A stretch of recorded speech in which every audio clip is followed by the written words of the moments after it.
الجو مهيأ لدعوة أهل السنة بحمد الله. الناس لا يريدون إلا كتاب الله ولا يريدون إلا سنة رسول الله صلى الله عليه وعلى آله وسلم.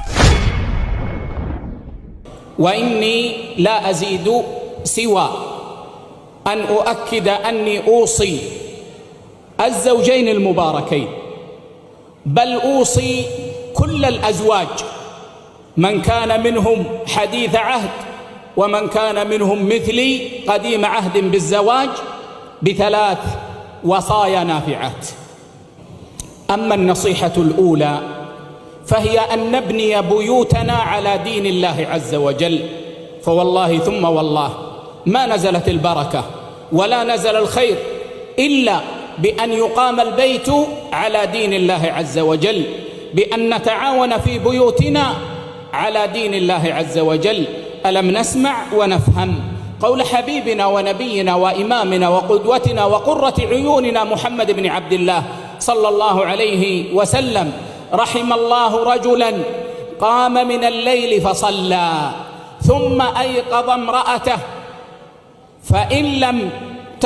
فإن لم تصلي نضح في وجهها الماء. ورحم الله امرأة قامت من الليل فصلت ثم أيقظت زوجها فإن لم يصلي نضحت في وجهه الماء. رحم الله رجلا قام من الليل، ليس الفريضة، قام يصلي من الليل، دعوة من النبي صلى الله عليه وسلم. النبي صلى الله عليه وسلم يقول رحمه الله: من منا لا يريد أن يدخل في دعوة النبي صلى الله عليه وسلم؟ النبي صلى الله عليه وسلم يدعو لكل رجل، لكل زوج، بأن يرحمه الله إذا قام من الليل فصلى. وأفضل الصلاة بعد الفريضة صلاة الليل، فصلى من الليل ثم أيقظ امرأته، أعانها، أيقظها لتصلي من الليل.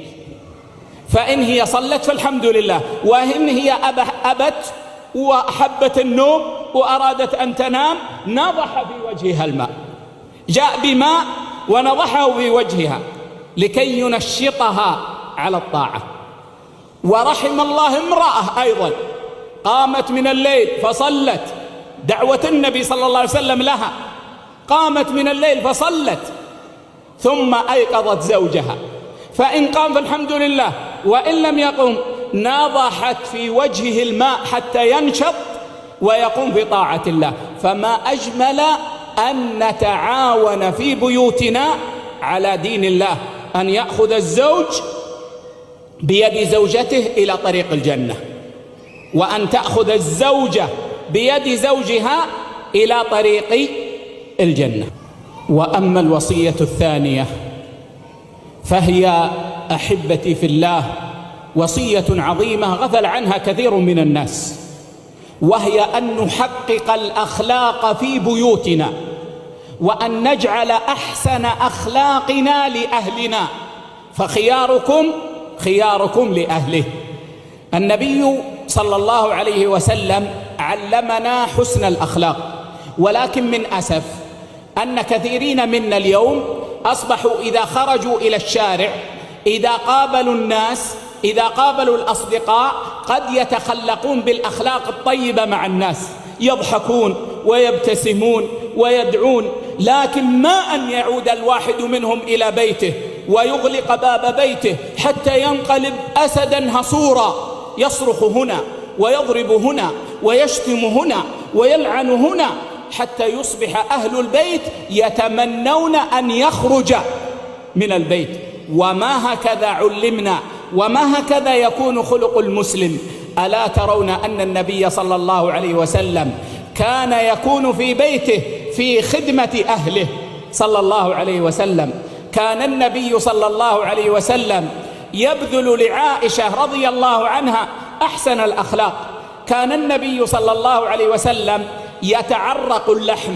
ما معنى يتعرق اللحم؟ يعني يأخذ اللحم من العظم، يأخذ العظم ويأكل اللحم من العظم. لكن ماذا كان يصنع؟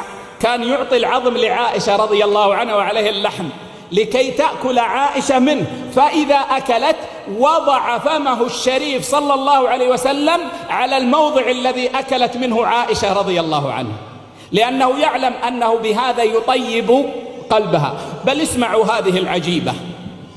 النبي صلى الله عليه وسلم خرج يوما ومعه الجيش، الصحابة رضوان الله عليهم خرج في سفر، وهذا السفر للغزو، ومعه عائشة رضي الله عنها، فقال لأصحابه تقدموا تقدموا، فتقدموا وتأخر هو وعائشة رضي الله عنها. النبي صلى الله عليه وسلم كان قد تجاوز 50، وهو نبي الله وقائد الجيش، ومع ذلك ماذا فعل؟ قال يا عائشة تعالي أسابقك،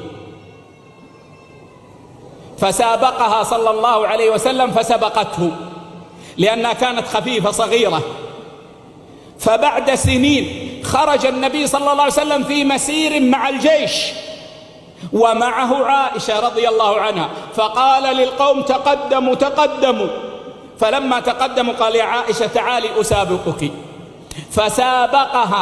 فسبقها صلى الله عليه وسلم. فماذا قال لها؟ قال يا عائشة هذه بتلك، هذه بتلك.